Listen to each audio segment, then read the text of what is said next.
Assalamualaikum warahmatullahi wabarakatuh. Bismillahirrahmanirrahim. Innal hamdalillah nahmaduhu wa nasta'inuhu wa nastaghfiruh wa na'udzu billahi min shururi anfusina wa min sayyiati a'malina. May yahdihillahu fala mudilla lahu wa may yudlil fala hadiya lahu. أشهد أن لا إله إلا الله وحده لا شريك له وأشهد أن محمدا عبده ورسوله. اللهم صل على سيدنا محمد وعلى آل سيدنا محمد. رب يسر ولا تعسر، رب تمم بالخير. رب اشرح لي صدري ويسر لي أمري واحلل عقدة من لساني يفقهوا قولي. اللهم افتح علينا حكمتك وانشر علينا من خزائن رحمتك يا أرحم الراحمين. والله الذي لا إله إلا هو عالم الغيب والشهادة هو الرحمن الرحيم. والله الذي لا إله إلا هو الملك القدوس الملك القدوس السلام المؤمن المهيمن العزيز الجبار المتكبر. سبحان الله عما يشركون. هو الله الخالق البارئ المصور له الأسماء الحسنى يسبح له ما في السماوات والأرض وهو العزيز الحكيم. ولا حول ولا قوة إلا بالله العلي العظيم. ولا منجا من الله إلا إليه. أما بعد. أيها المؤمنون اتقوا الله. Usikum wa iyaya bittaqwallah faqad fazal muttaqun. Sidang jemaah yang dimuliakan Allah Subhanahu wa taala, mudah-mudahan kita semua tergolong dalam golongan hamba-hambanya yang benar-benar bersyukur. Amin ya rabbal alamin. Alhamdulillah, syukur pada Allah Subhanahu wa taala pada malam yang penuh barakah ni. Allah izinkan kita lagi sekali untuk duduk berada di dalam suasana ketaatan, duduk di dalam majlis zikrullah, raudhah min riyadil jannah. Kita kena selalu ingat, apabila kita berada dalam majlis ilmu, kita berada dalam taman syurga. Dia bukan soal kita tahu ke tak tahu, tapi sebab kita nak masuk syurga. Antara satu-satunya amalan yang kita lakukan di dunia, kita dah ada dalam syurga. Amalan lain itu membawa ataupun membawakan kita ke syurga, jikalau diterima. Tapi amalan majlis ilmu ini sudah berada di dalam taman syurga. Sudah ada dalam taman syurga, termasuk terpijak masuk Allah, termasuk syurga. Macam itulah ibarat. Itu kata Nabi SAW tu, raudhah min riyadil jannah. Dia ambil peluang dengan waktu yang ada, dan tak semua waktu itu taman syurga, tak semua. Tak semua amalan tu jadi taman syurga. Walaupun baca Quran 30 juzuk, khatam 30 kali, 30 minit. Macam mana tu nak khatam 30 kali 30 minit? Baca 3 kul, selesai. 3 kul habis satu Quran. Tak acik lah. Tapi nak bagi tahunya tak ada amalan yang boleh ditandingi dengan majlis ilmu. Dan apatah lagi dengan keadaan di akhir zaman ini yang begitu mencabar, iaitu cabaran kefahaman. Bukan cabaran beramal dah. Beramal ni insya-Allah semua orang boleh pilih, boleh buat tik lagi nak amal yang mana. Semua dah tahu dah. Tapi fahaman pula yang kita kena jaga. Sebab apa? Sebab fahaman ni kembali akan boleh merosakkan amalan. Dan ianya telah berlaku di masa sejarah telah membuktikan. Saya selalu bawa cerita ni Abdul Rahman bin Muljam, Ibn Muljam, yang membunuh Sayyidina Ali bin Abi Talib radhiyallahu anhu karamallahu wajhah. Ketika membunuhnya Sayyidina Ali itu, mulutnya tak lepas dengan zikir Allahu Akbar, la ilaha illallah, Allahu Akbar. Sehingga dibawa ke muka pengadilan pun masih berzikir. Malah dalam satu hadis mafhum hadis yang dibandingkan ni, golongan apa ni? Golongan Khawarij. Golongan yang keluar daripada kesepakatan. Kita ni ada uli amri. Kita ada pemimpin, malah waktu itu Khulafa' Ar-Rasyidin kan, Sayyidina Ali bin Abi Talib radhiyallahu anhu. Dia ada dalam skop kepimpinan, ada tindakan dia tak setuju. Amalan banyak. Seorang mukri, hafizul Quran. Dalam hadis yang lain mengatakan amalan orang-orang Khawarij ini, kalau dibandingkan dengan kita, memang kalah kita. Dari segi solat, dia lah paling kuat solat.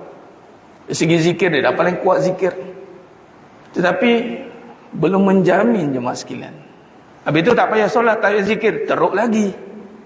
Jangan salah faham. Lalu saya katakan juga, setara yang beramal pun belum pasti, yang tak beramal, ya sudah tentu. Sudah tentu kejahilannya. Sebab itu tidak boleh meninggalkan amal, sebab beramal pun belum tentu lagi selamat. Kalau tak beramal, tentu-tentu tak selamat. Itu situ kena faham sungguh. Jadi kita beramal sebab apa? Sebab suruhan Allah, kita nak mengenal Allah. Sehingga tahap amalan kita ini berjaya menundukkan fikiran, menundukkan perasaan, sehingga membentuk satu sifat yang dipanggil hauna. Amalan-amalan ni jemaah sekalian, sebenarnya dia akan pergi kepada membentuk jiwa. Jiwa yang membawa kepada ketenteraman, ketenangan, yang membawa kepada sifat kehambaan, berjalan dengan rasa merendah. Alladzina yamshuna 'alal arhauna. Bukan makin beramal makin meninggi ke langit, tidak. Dan ada dah sejarah yang mengungguli amalan, yang merosakkan. Habis amalan dirosak, iblis. Ni bibit-bibit iblis ni, benih-benih iblis ni akan mekar masuk ke dalam umat Islam yang tidak menjaga dirinya dengan baik. Hati-hati. Lalu apa yang nak dijaga, yang utama dan selama-lamanya akan jaga? Kefahaman. Kefahaman ni mesti didorong dengan keimanan. Apa yang ada dalam hati akan menentukan apa yang ada dalam fikiran sebenarnya. Bermaksud orang yang beramal tadi dalam hati ni belum selesai. Ibn Muljam tadi, dalam hati dia ada tak puas hati. Amalan yang dilakukan selama hari ini tidak menembus masuk dalam hati dia, menyebabkan kepuasan itu tidak sampai kepada martabat kamilah, martabat radiyah, paling tinggi kamilah lah. Sehingga dia tidak membawa kepada kesepakatan, kesepaduan, akhirnya mewujudkan perpecahan demi perpecahan. Amalan-amalan ni yang makin berpecah, itu bukan Islam. Amalan ni membawa kepada penyatuan. Penyatuan, dia tidak membawa kepada perpecahan. Maka dengan itu cuma sekali perkara topik yang mesti kita tumpukan dalam pembahasan yang saya bawa. Itulah kajian tentang kehidupan yang mengkaji tentang permasalahan-permasalahan di dalam pemikiran ataupun permasalahan-permasalahan yang boleh mengganggu akidah. Pemikiran ini dia akan tangkap kat mana? Akidah. Macam mana boleh rosak tadi Ibn Muljam tadi? Beramal dia elok, akidah rosak dari dalam ni maksudnya. Pemikiran tak nampak. Contoh perbahasan tentang Syiah kan. Dia boleh takiyah. Dia boleh tipu-tipu. Walaupun malah iblis kalau ada lah sekarang ni, dia menjelma lah, dia boleh jadi imam kan? Jangan. Dia ada all access. Dia boleh menyerupai kita kecuali para anbiya dan Nabi SAW. Yang lain dia boleh. Dia boleh menyerupai saya? Boleh. Jadi boleh jadi imam. Rupanya iblis. Tak tahu. Nampak luaran tu boleh ditutup. Sebab tu katanya dalam perbahasan, innallaha la yanzuru ila suwarikum wa amwalikum. Allah tak tengok rupa dan harta. Walakin yanzuru ila qulubikum wa amalikum. Allah tengok hati dan perasaan. Tidak bermakna kita tidak menafikan, kita tidak menjaga amalan luaran syar'iyah ni. Malah ianya menjadi keutamaan juga. Kerana pada luaran kita nampak terus kesesatan. Tengok cara solat ni macam lompat-lompat, apa solat apa ni? Kita nampak dah. Dia tengok time nak sujud, dia bop letak batu. Tahu dah. Ada pula batu kecil letak tu. Faham. Kita tahu dah tu. Kan? Kita nampak pergerakan luaran ni, kita boleh trace. Sebab itu kesesatan-kesesatan nanti lambat laun nampaklah zahirnya. Tapi yang kita bahaya ni yang menyusup masuk dalam fikrah. Dia panggil perang saraf. Itu bahaya mas sekalian. Macam berlaku kat Ibn Muljam ni, golongan Khawarij. Golongan penentang yang ekstrim Islam, tapi akhirnya dengan pegangan begitu, akhirnya mengganggulah iman dia. Dia bersalahan dengan Ahlul Bait. Habis dia bunuh pula tu. Ya Rab, itu seburuk-buruk orang, Nabi kata. Ketika itu mafhum hadis Nabi berkata kepada Sayyidina Ali bin Abi Thalib radhiyallahu anhu, seburuk-buruk orang itu datanglah yang membunuh kamu nanti.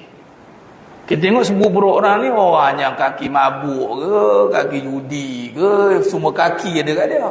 Tak. Orang yang kita tengok perwatakannya, Masya Allah. Nak bagi tahunya apa je mas sekalian, kita dalam hidup ni beramal, kita masih bergantung kepada Allah. Itu bukan maksudnya bukan bergantung pada amal, bergantung pada Allah. Orang yang beramal betul tidak putus pergantungan pada Allah. Itu maksud dia. Jadi cara kita nak memperhalusi ni, kita akan pergi pada pemikiran. Dan antara poin adalah isu-isu, saya namakan contemporary lah. Jadi kita dah bincangkan sebelum ni. Dia ada tajuk khas dia sebenarnya. Boleh link? Ada? Tak ada? Tak apa. Dia ada ni gambar ni. Ini kitab ni mas sekalian ni tebal. Di guru saya tulis ni. Ini guru saya tulis ni. Tuan Guru Dr. Muhammad Fuad Mukhtar. Isu-isu contemporary dalam akidah. Ini semua main kaji tentang ajaran sesat, salah faham daripada golongan Mu'tazilah, keluar Khawarij semua, isu-isu ayat-ayat mutasyabihat semua ada dalam ni, komplit. Ni Dr. Muhammad Fuad. Dan alhamdulillah Allah takdirkan nanti beliau juga yang akan menyelia saya lah. Saya nak sambung belajar, buat master dan Usuluddin, dan insyaAllah akan sambung ke PhD. Doakan jemaah sekalian, mudah-mudahan tengah belajar di situ lah, ada anak di situ lah ceramah Allah. Ini pun besok lagi Kuala Kansar ni ada kelas masuk SEM 3 lah. Yang saya belajar ni SEM 1. SEM 1 alhamdulillah. Alhamdulillah lah, Allah bagi markah yang bagus, Allah bagi. Dan dalam sibuk-sibuk kita tu dapatlah juga A- juga, okey lah kan. Dia kata Mumtaz tu A4 flat, Jidan A-. Okey lah, alhamdulillah. Baik jemaah sekalian, apa isu utama dalam pemikiran ni? Okey, baik, kita sentuh ada bibit-bibit pemikiran ni berlaku apabila kalau kita lihat antara yang top atau biasa yang kita dengar itu adalah tentang, saya dah sentuh dalam kelas kita sebelum ni, iaitu liberal. Itu yang utama, yang main dia. Dan kita dah sentuh dah sebelum ini apa definisi liberal. Jadi kalau kita boleh bawa dalam kaji, sebab liberal ni nanti akan dikaitkan dengan Mu'tazilah. Dia panggil Neo-Mu'tazilah. Neo-Mu'tazilah. Mu'tazilah versi moden. Apa ni Mu'tazilah? Paling asas nak faham Mu'tazilah ada satu. Paling asas, dia tolak sifat Allah. Allah tak ada sifat. Dia tolak Allah tak ada sifat. Satu. Keduanya, Al-Quran tu makhluk, bukan kalamullah. Kalau lah Al-Quran makhluk, hadis rekaan Nabi lah, rekaan manusia lah. Ni pahaman dia. Liberal ni Mu'tazilah ni dia akan masuk dekat liberal. Sebab liberal ni antara asas kepada liberal. Ada orang kata tak ada masalah liberal ni ustaz. Okey, tak apa. Perkataan liberal tak ada masalah lah. Saya boleh kata perkataan liberal tak ada masalah. Sebab apa? Kebebasan. Perkataan liberal. Dan isu ni berlaku apabila satu golongan, kalau kita kaji balik, saya tak apa kita bawa ulang kerja pelan-pelan. Kita mengaji ni biar putih panggil. Ulang banyak kali pun tak ada masalah. Kan? Sebab dia melekat. Dengan banyak kali pun lagi bagus. Kalau kita lihat tentang bagaimana konsep liberal tu, kalau konsep liberal tu sajalah falsafah yang meletakkan kebebasan individu sebagai nilai politik tertinggi. Liberal ni ada dalam politik. Sebab satu ketika dahulu, yakni golongan barat, mereka ditindas. Revolusi Perancis mereka ditindas. Autokrat, diktator. Sebelum revolusi Perancis kan, ni Pope ataupun Church, dia kontrol semua. Jadi tekan, tak boleh suara, tak boleh cakap. Dia pun nak bebas. Jadi dia perlu perjuangkan kebebasan. Itu panggil liberal. Liber, dia perkataan daripada Latin, liber, bebas. Okay. Jadi, dan yang menggerakkan juga liberal dalam konteks moden ni, itu perkataan prinsip lah yang kita boleh nampak dalam pembentukan politik. Sebab tu kita akan nampak politik yang menyuarakan suara rakyat. Dia nak bebas, dia tak nak politik yang dicengkam. Ini cerita dalam revolusi Perancis itu. Depa orang kata apa, ditindas. Dalam Islam dia panggil tasamuh, bertoleransi. Islam dah ada dah. Islam tak panggil kebebasan, Islam panggil bertolak unsur. Tasamuh, bertoleransi. Tapi ada had dan batasan toleransi. Ada bab-bab yang kita boleh bertoleransi, terutama dalam bab fiqhiyah. Dalam bab pelaksanaan, dalam mazhab sebagai contoh. Mungkin ada dalam bab uruf, ikut kerana masalah musalah keadaan. Tapi dalam bab-bab yang melibatkan akidah, tiada toleransi. Okey, baik. Jadi dalam liberal ni juga kita akan nampak, dalam politik dipakai, dalam ekonomi dipakai, dalam pendidikan pun dipakai. Liberal di dalam ekonomi, yakni kebebasan di dalam ekonomi. Dia tak boleh ada autokrat juga. Dominan. Dalam Islam pun ada. Islam tidak boleh kontrol market. Dia tak boleh dominan. Tak boleh. Dalam pendidikan pun sama. Betul. Sebab tu ada buku apa, buku tulisan, kalau siapa perasan, buku tulisan nota tu ada belakang tu dasar pendidikan negara, tak silap. Kalau tak saya silap lah. Saya pun tak perasan, tapi ada orang share. Liberal di dalam pendidikan. Dia tulis itu. Kita pun rasa macam, biar benar ni. Dapat. Kita letak dulu, kita kena adil dalam bab ni. Kita kena adil, yang ni meletakkan satu pada tempatnya. Dia kata letak liberal kat mana ni? Pendidikan, okey, tak apa. Kat mana kamu cerita liberal ni? Dekat politik, okey. Kat mana kamu cerita liberal ni? Tentang ekonomi, okey. Bila start tak okey? Bila ada unsur-unsur yang membawa untuk perbincangan di dalam agama dan yang mencetuskan, dipanggil liberal in Islam. Ini dah kacau. Bila dia masuk liberal ataupun Islam liberal,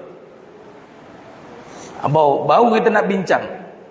Menurut Charles Kussman ni tokoh liberal. Dia kalau fikir ni nak bebas berlaku, dia tengok. Apa kaitan? Cuba kita kait dengan Mu'tazilah. Mu'tazilah nak bebas. Nampak? Dia nak bebas, dia tak nak terikat dengan Tuhan. Sebab tu dia tak nak kaitkan Allah ada sifat. Kalau tidak, kacau. Ni cara dia. Dia tak nak mengkaji, tak nak memahami. Dia tolak sifat Allah, semua dia tolak. Supaya apa? Dia nak bebas, supaya dia boleh buat ikut dan dia lah. Ikut suka dia lah nanti. Okey. Baik. Menurut Charles Kussman ni, Muslim pertama yang mencadangkan nama liberal Islam adalah Asaf Ali Asghar Faizi. Asaf Ali Asghar Faizi ni seorang modernis, orang India. Orang Muslim. Masalah ni. Dan dia modernis, dan dia ni kalau ikut pangkat dia profesor lah. Ni satu hal depa ni, kalau tengok background dari segi akademik, depa nampak akan mengungguli. Sebab tu jemaah sekalian, kita kena ada satu sifat yang jangan ada satu moderate, macam kata apa, tak apalah, tahu setakat itu je lah. Jangan jemaah sekalian. Dalam SEM 3 saya sekarang, dia tengah belajar ni, dia panggil orientalis, kajian orientalis di dalam Islam. Tuan-tuan tahu depa punya nak tahu Islam ni, sampai depa kena mengaji tentang Islam lebih hebat pada orang Islam. Bayangkan. Bayangkan. Sebab nama yang pencetus kaji ni, Peter V. Venerable nama dia. Dia tafsirkan Quran, tuan-tuan, dalam bahasa Arab. Dia terjemah lah, bukan tafsir, dia terjemah dalam bahasa Inggeris. Robert Cotton, yang orang Yahudi. Robert Cotton ni orang Yahudi yang dilantik oleh Peter V. Venerable pada tahun 1192. Pertama Al-Quran diterjemahkan.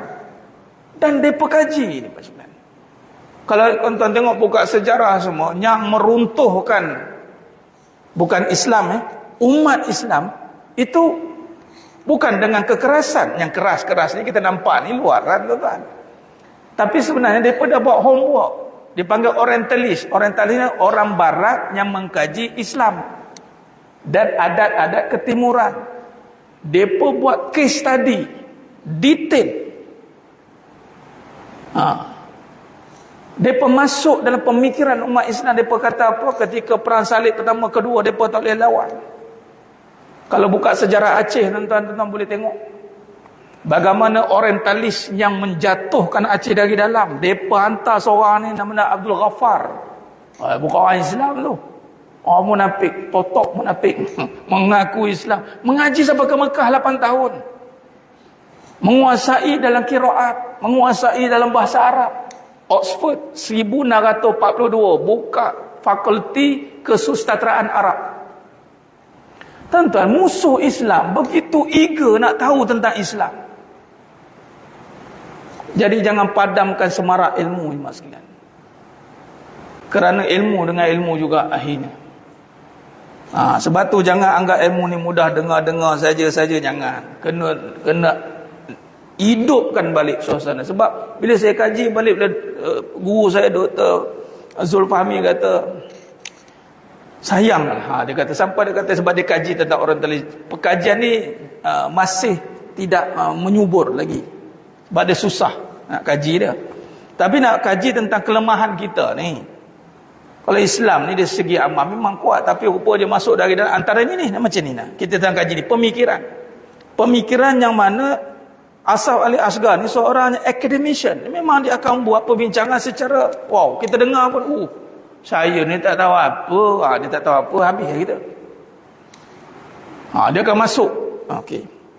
Dan dialah yang mempelopori yang menamakan liberal dalam Islam ataupun Islam liberal, dan tertubuh juga jaringan Islam liberal JIL. Malaysia tak ada, tapi subur di Indonesia. Tapi di Malaysia bibit-bibitnya ada. Tadi diringkaskan jemaah sekalian, kalau kita lihat kesan pengaruh ni, okey, kita tengok feel by feel, dan kesan ini dia akan berlarutan, dia akan berpanjangan dalam perbincangan pluralisme. Dia akan berkembang jadi sekularisme. Ini adik-beradik sepupu sepapat, tuan-tuan. Siapa kata tak ada kena-mengena, habis dia tak ngaji. Jangan main dengar-dengar, tuan-tuan. Tuan-tuan kena kaji, kena baca. Jangan tengok-tengok. Jangan tengok-tengok. Aku tengok tak ada apa-apa pun. Jangan. Ni silent killer je mas sekalian. Orang sakit jantung aku tengok dia sihat. Jangan. Besok tumbang sekarang. Kita kena tahu simptom-simptom dia. Kalau kita tak kena pasti sihat bulan, kena kat dinasi anak-anak kita, anak muda sekarang ni, dia kata apa? Terpulanglah kat saya. Saya Allah ke tak ada Allah ke, sama je. Nak cakap apa? Waktu tu menangai mata darah pun tak jadi apa, tuan. Jangan memang ni akan yang cepat terkesan dengan pemikiran ni, generasi Y, Z, ZY, macam-macam generasi lah. Tapi tak cakap juga, generasi awal-awal pun terkena juga. Dia tak boleh nak cakap benda ni. Buat hidayah, buat akidah, dia tak boleh nak cakap. Kena minta dengan Allah. Jangan rasa selesa dengan hidayah akidah kita sekarang. Sebab tu kena jaga dengan ilmu. Rabbana la tuzigh qulubana, dengan doa, minta doa. Jangan anggap kita beriman je, tak ada apa kot, tak ada apa kot. Jangan. Kita kena ada letakkan satu serius, kena ada sensitivity tentang akidah. Sebab benda yang paling akan diserang habis-habisan, akidah. Tuan-tuan, dia nak ingat nak serang luaran ke? Siapa penasihat dia? Musuh-musuh Islam ni siapa penasihat dia? Iblis. Iblis pun beramal juga. Takkan nak kacau amal? Jangan aku tak heran kau beramal. Kau beramal lah. Aku nak buat kau ragu dengan amalan kau. Aku nak buat kau ragu dengan takdir. Aku nak buat kau ragu dengan sifat Allah. Aku nak buat kau bebas. Jangan terikat dengan hukum Allah. Habislah, tuan-tuan. Dia akan masukkan. Tapi dia tak direct lah macam itu. Dia akan buatlah gerak kerja dia. Okay? Antaranya pertama, liberalisasi di dalam Al-Quran. Liberalisasi dalam Al-Quran. Liberalkan Al-Quran. Iaitu dengan konsep dia boleh keluar daripada ijtihad ulama. Dia letakkan ijtihad sendiri. Kat sini akan ganggu akidah. Sebab tu jangan main liberal ni akan kacau kita, dan kita tak ada. Dan kita individu tak akan kata murtad. Kita tak akan berkata individu, tapi autoriti akan menentukan. Dalam nak menyesatkan orang, kita jangan. Asy'ariyah al-Maturidiyah memang tak begitu. Kita bukan kafir, bukan sesat, bukan, jangan. Yang akan buat ini autoriti.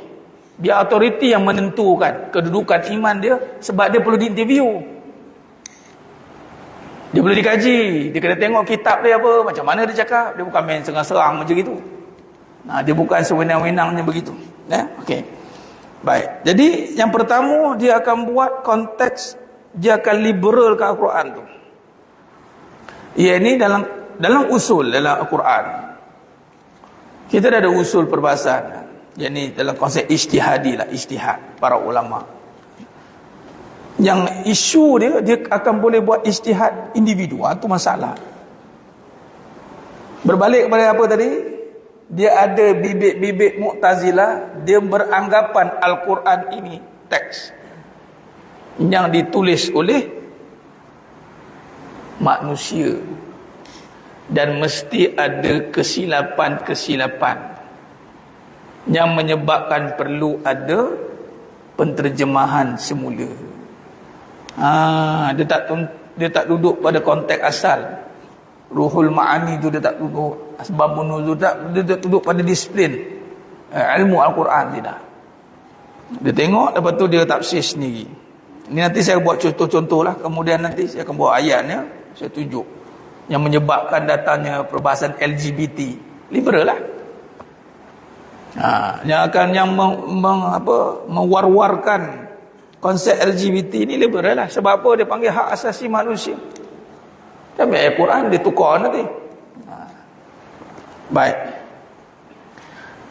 Dia tidak melihat Al-Quran itu daripada sumber wahyu ilahi yang disusun indah. Kemudian ada disiplinnya. Malah mereka memudah-mudah untuk menolak para ulama. Dia pun menolak terus pahaman, dia tolak terus. Dia akan letakkan konsep kejumudan. Itu ayat dia. Sebab mereka memperjuangkan kemodenan.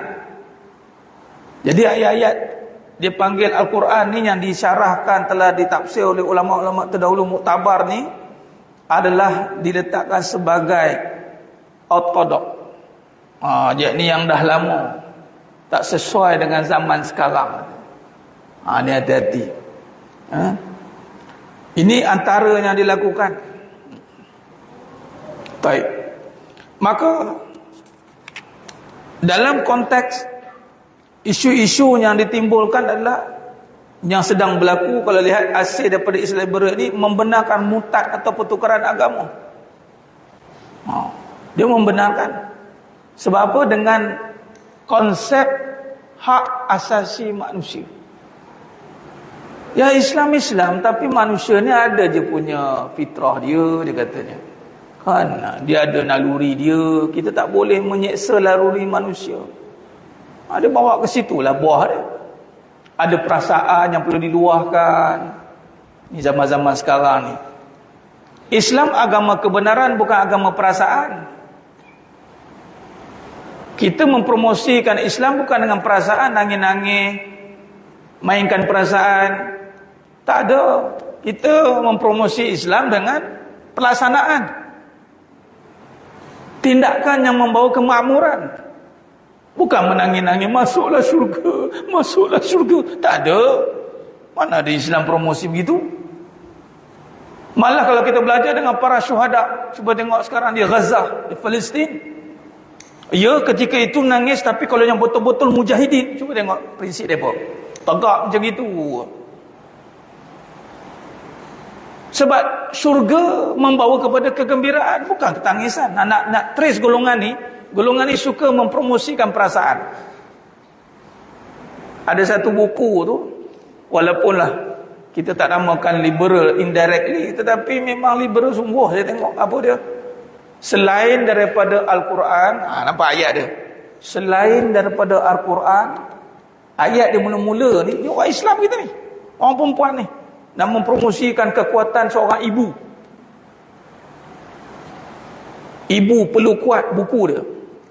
Saya tengok, kita sekali trace, kita tahu dah trace sebab apa, cara cakap tu. Kadang dia promosikan dia kan, Islam tak melarang, takkan nak pendam saja perasaan yang ada, kita kena luahkan. kita kena cari kekuatan. Tak, kita tengok cara dia cakap. Sekali Allah tunjuk kesilapan dia mesti akan tersilap, tersasul dengan percakapan dia. Apa dia? Selain daripada kekuatan yang ada pada Al-Quran. Nampak? Maka buku ini juga boleh jadi kekuatan. Habislah. Habislah. Mana ada sumber lain melainkan hanya Al-Quran. Tidak boleh cuba dicari bahan lain. Malah sepatutnya dikaji Al-Quran itu. Sepatutnya. Kalau kita kata, yalah basic sangat, dah basic kaji lah. Ada satu nama bahasa tafsir yang saya belajar SEM2, karya-karya tafsir. Dia panggil tafsir jenis tafsir dia panggil tematik. Tengok. Tematik ini ialah mengkaji mengikut tema yang berlaku, kemudian kita terjemahkan keadaan itu bersandar Quran. Apa tajuk? Contoh, tekanan di dalam kehidupan. Okey, apa permasalahan dalam rumah tangga, apa sebutlah masalah kehidupan. Kita kaji, kita tafsirkan masalah ni bersandarkan Al-Quran. Itu okey. Itu sepatut kena buat. Bukan kata tak ada apa orang Quran ni, rasa tak cukup dengan Quran ni, mesti ada sumber lain. Habis lah. Sebab dia nak jadi liberal. Dia nak bebas. Dia tak nak terikat. Dan cakap Al-Quran tak kerti. Kamu cakap orang tanya tauliah mana? Jenuh pula. Mengaji mana kata? Contoh, malah memang kita semua kena bercakap Al-Quran, ada tauliah ke tidak, bukan masuk maksudnya tauliah tidak diperlukan, tapi nak bagi tahunya kita Al-Quran mesti bersumberkan Al-Quran, belajarlah dengan orang yang ahlinya. Ni dia nak keluar daripada perbincangan tu, dia cakaplah selain daripada Al-Quran. Ni macam ni. Liberalisasi dalam syariah. Yang kedua, dia akan buat apa? Hukum-hukum syariah ni dia tidak menjadi ketetapan. Walhal hukum dah ada yang qat'i. Menurut Greg Barton ni nama-nama orang yang dalam liberal lah, bahawa antara tujuan Islam liberal adalah untuk mengubah hukum hakam agama agar sesuai dengan peredaran zaman semasa. Terang-terang salah, tuan-tuan. Salah ni maknanya boleh jatuh akidah tolak hukum dengan sengaja. Main. Macam orang mainkan isu poligami lah ni baru-baru ni. Ya Rabbi. Ya Allah, takut kita. Dia buat main-main. Tapi bila tengok juga ada pula asatizah yang cakap macam gitu. Kita pun risau juga. Ada hukum kata kalaulah perempuan boleh kahwin 2, 3, 4. Ya Rabb.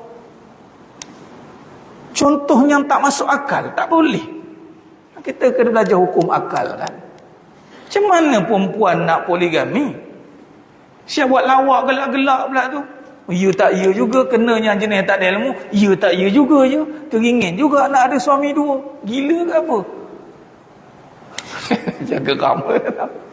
Saya jawab, adalah yang asatizah duk jawab keluar dalil menolak hukum jadi boleh jatuh iman murtad. Ya itulah hukuman. Saya jawab akal dengan akal. Main kita lawan akal.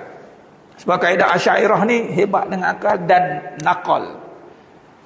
Contoh, dia nak cakap tentang hukum kata kalau lelaki boleh 4, perempuan nak 4. Okey. Kamu tahu apa natijah kalau perempuan ada suami 4? Kamu tahu faham natijahnya apa? Kamu faham pelacur? Ambil itu je bahasa nak kena faham. Jarang ada pelacur lelaki tu. Seorang perempuan didatangi oleh ramai lelaki. Itu apanya ada dalam pelacuran. Tak ada seorang lelaki datang ramai perempuan. Gila sisa pelacuran macam itu. Tak jumpa lagi. Bagi dia terbuka fikiran. Allah ada. Kamu bercakap kadang nak ubah hukum agak-agak lah. Sampai menghina diri sendiri. Sampai hina tuan. LGBT contoh. Lala sekali, di mana kemuliaan diri dia? Even dalam mereka punya agama pun kan dah pening lah. Dah pening mereka pun. Kalau macam mana dalam bab nak menentukan transgender lelaki perempuan, contoh sukan, dalam bidang sukan yang sepatutnya orang perempuan, orang lelaki masuk. Apa nak jadi? Orang perempuan, orang lelaki, orang perempuan dah bertembung. Macam mana nak aku bagi award ni? Dia pun pening. Dia pun ubah hukum, akan terganggulah sunnatullah. Itu sebenar. Jadi menurut Greg Barton ni, Memang tujuan Islam liberal untuk mengubah hukum mahkamah agama sesuai dengan peredaran zaman semasa. InsyaAllah. Berapa minit? Okey, nanti bagi signal kita berhenti azan dulu. Oleh sebab itu pun Al-Quran hendaklah disesuaikan dengan perkembangan zaman terkini, sebagaimana telah dinyatakan oleh Azyumardi Azra, mantan rektor Universiti Islam Negeri Jakarta. Al-Quran menunjukkan bahawa risalah Islam disebabkan keuniversalannya adalah selalu sesuai dengan lingkungan budaya apa pun. Sepatutnya Al-Quran ni dia memenuhi konteks semua. Dia tak perlu nak di-universalkan lagi dah, sepatutnya. Dan selalu sesuai dengan lingkungan budaya apa pun, sebagaimana pada saat turunnya itu sesuai dengan kepentingan lingkungan sebenarnya Arab. Dan oleh itu Al-Quran harus selalu dikontekstualkan sesuai dengan lingkungan budaya penganutnya.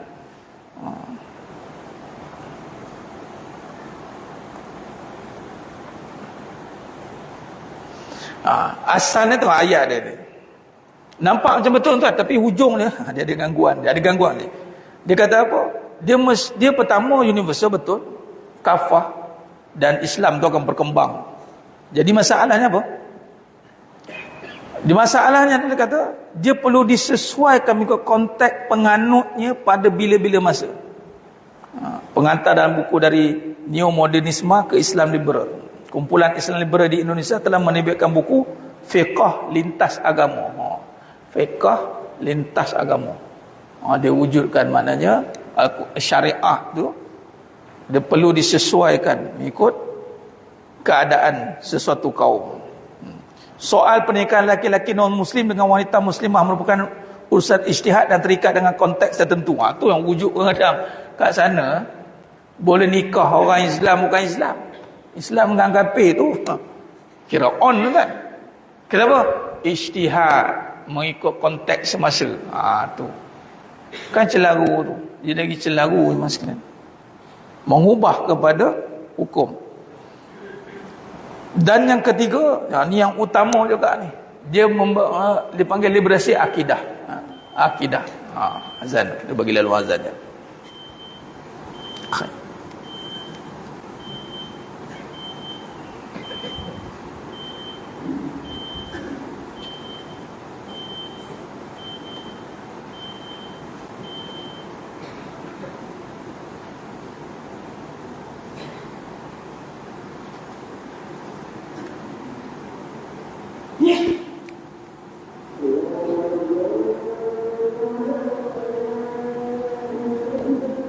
Allahu Akbar, Allah.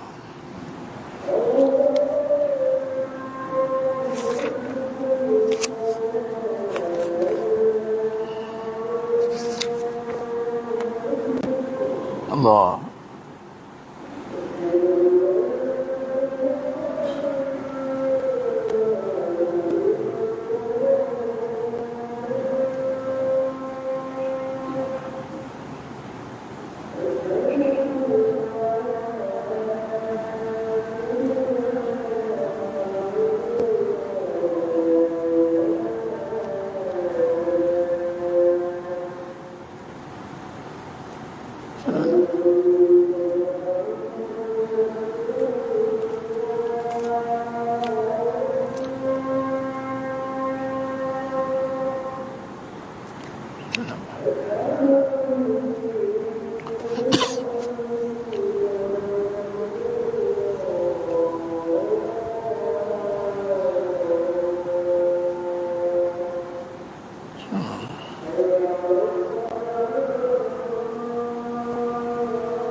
La hawla wala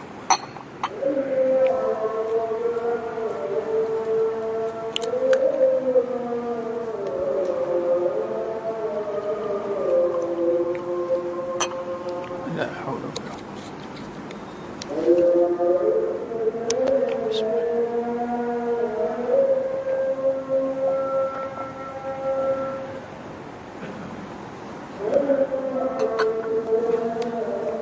الحمد لله.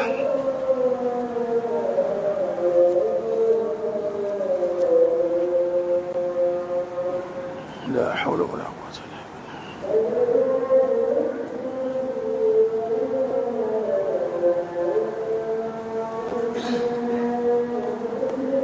Allah Allah.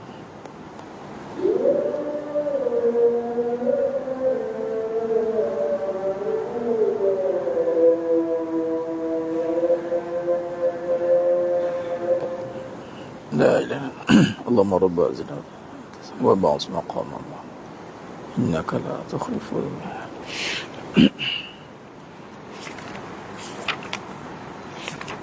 Allahumma salli ala Sayyidina Muhammad wa ala Sayyidina Muhammad. Sebenarnya memuliakan Allah SWT. Khair, kita sambung sikit. Kita pergi kepada liberalisasi akidah. Kemudian kita tengok fatwa yang menyesatkan. Ini fatwa di Majlis Kebangsaan. Ada fatwa. Dan kita tengok dalam bab akidah ni mas sekalian. Liberalisasi akidah. Akidah ni dibebaskan. Yakni meletakkan agama semuanya adalah sama, dan ini adalah berkait dengan ada masuk perbahasan pluralisme di dalam agama, dan bersalahan dengan surah Ali Imran ayat 19, inna dina indallahil Islam.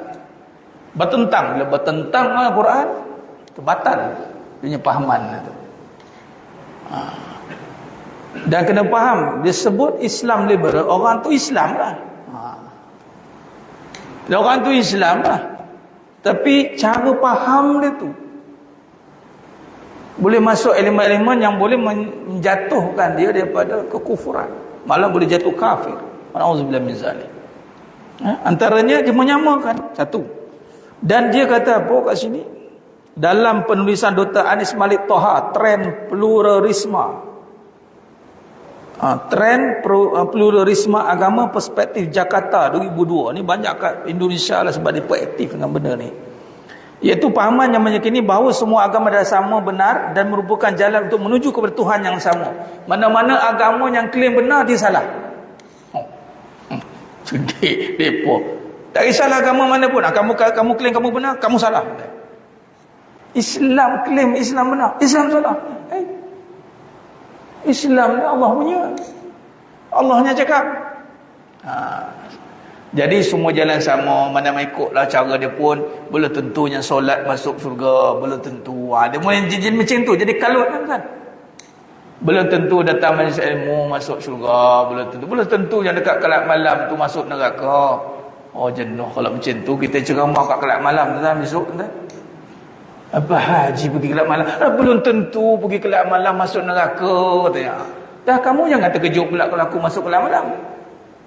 Ini kita masuk kelab malam, inikah ustaz? Tahu pula. Oh, inikah dia? Tapi tang dia tak apa kata. Sama je, semua jalan menuju ke syurga, yang penting hati. Depa ni cakap manis mulut sangat ni main. Depa ni manis mulut. Kalau tak benar-benar fahamlah habis. Jaringan Islam liberal di Indonesia menyatakan bahawa semua agama adalah sama, semuanya menuju jalan kebenaran. Jadi Islam bukan agama yang paling benar. Majalah Gatra 21 Desember 2002. Abdul Munir Mulkan, pensyarah Universiti Islam Negeri Yogyakarta yang menulis, yang harus diyakini bahawa syurga Tuhan yang satu itu terdiri pada banyak pintu dan kamar. Tiap pintu adalah jalan pemeluk tiap agama. Allah. Nama Universiti Islam Negeri Yogyakarta kan. Dia kata apa? Syurga ni banyak pintu. Yang banyak pintu tu untuk banyak agama lah katanya. Kalut pening kita, ya Rabbi. Macam itu dia faham. Syarat memasuki syurga adalah keikhlasan, pembebasan manusia dari kelaparan, penderitaan, kekerasan dan ketakutan tanpa melihat agamanya. Inilah jalan universal syurga bagi semua agama. Jadi mana-mana yang memperjuangkan penderitaan, kekerasan, pembebasan pada kelaparan, dia pun boleh masuk syurga. Walaupun dia tak solat, walaupun dia tak tutup aurat, walaupun dia tolak hadis. Dia cakap mudah-mudah. Atau dia ikut hadis, dia ikut Quran, dia solat, tapi nanti dia tengok yang lain pun sama juga. Kita dah pegang hadiah Quran, belum tentu masuk syurga lagi. Kita, kacau juga. Ingat dah pegang Quran tadi, betul dah, salah juga. Dia kena faham begitu. Jadi jemaah yang dimuliakan Allah SWT, Dalam Islam ni ada toleransi. Okay. Cara kita hadapi Islam bukan agamanya rigid, malah Islam tidak merigidkan penganutnya. Tentang boleh go through lah lintas agama, tengok saya mengaji perbandingan agama. Walaupun ialah banyak lagi nak dikaji ni baru kan, tapi secara dasarnya apa dibentangkan oleh tunggu saya. Beliau mengatakan memang dia ada kaedah. Dia ada dua kaedah deskriptif. Deskriptif ni kita definisikan agama mereka. Satu kaedah normatif. Normatif ni kita hujah dengan mereka. Kita kena mahir dua-dua. Ada ketika kita describe agama mereka, kemudian kita kena pasti tang mana yang tak kena kat situ. Contoh karya Al-Biruni, kaji bab agama Buddha tentang lebih detail daripada Buddha sendiri. Saya baca Al-Biruni hebat dia. Jadi kita kena macam itulah, kita kena kaji. Jadi Islam ada konsep tasamuh, toleransi. Cuma Islam ini membuat manusia menjadi seorang hamba yang mengikut ketamadun yang sebenar, ketamadunan yang sebenar. Memang akan jadi manusia, tidak menungkah ketamadunan, tidak menungkah fitrah. Memang cantik Islam tu. Dan kalau kita nak lihat dalam fatwa Majlis Kebangsaan ini, ada, saya dah masuk cross dengan plural, dan nanti penyumpah akan datang kita detailkan plural dengan sekular. Dia ada berkaitan. Plural tadi apa? Dia sama agama. Automatik sama. Bermula dengan liberal, plural. Betul sekular pisahkan. Majlis lah. Kita sekarang cerita bab dunia.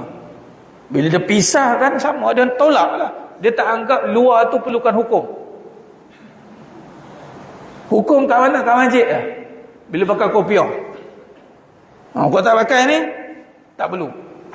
Ataupun dia kata janganlah rigid sangat. Memang Islam tidak rigid, tapi dalam konteks yang rigid sangat, dia suruh janganlah Islam sangat. Jangan Islam sangat tu baik, mulut-mulut yang nak menanggalkan kekuasaan Islam. Dalam fatwa Majlis Kebangsaan bagi hal ehwal agama Islam Malaysia yang bersidang buat kali ke-74 pada 25 ke 27 Julai 2006 telah memutuskan pemikiran Islam liberal adalah sesat dan menyeleweng. Ni dah ada fatwa, kita ikut. Kita individu tak boleh keluarkan orang ni sesat, orang ni. Kalau jumpa report, mereka buat kajian. Telah memutuskan pemikiran Islam liberal adalah sesat dan menyeleweng daripada syariat Islam antara berdasarkan aspek-aspek. Yang pertama, metodologi pentafsiran Quran dan hadis. Mereka mempersoalkan Al-Quran dan hadis. Kedua, kesilapan pada menempatkan peranan akal bukan pada tempatnya. Akal ni dia junjung, dijulang. Ni konteks-konteks yang Qadariyah pun boleh masuk, dia memperjuangkan akal. Dan yang ketiga, menilai semua konsep hukum akam yang qat'i dan yang zanni, yang telah sepakat dengan ulama, dia ubah balik. Dia panggil ijtihadi mufradi. Ini ijtihad mufrad seorang-seorang. Dia boleh ijtihad seorang-seorang. Dia sesat lah, dia tolak Islam, tolak Al-Quran, tolak hadis. Tolak ni bermaksud dia tidak terima lah konteks tua yang asal tu. Dia tolak. Walaupun dia cakap guna hadis atau guna Al-Quran, tapi dia tak gunakan perbahasan yang sebenar. Itu salah. Jadi jemaah yang mulakan Allah SWT, itulah sikit banyak perbahasan kita pada malam yang penuh barakah ni.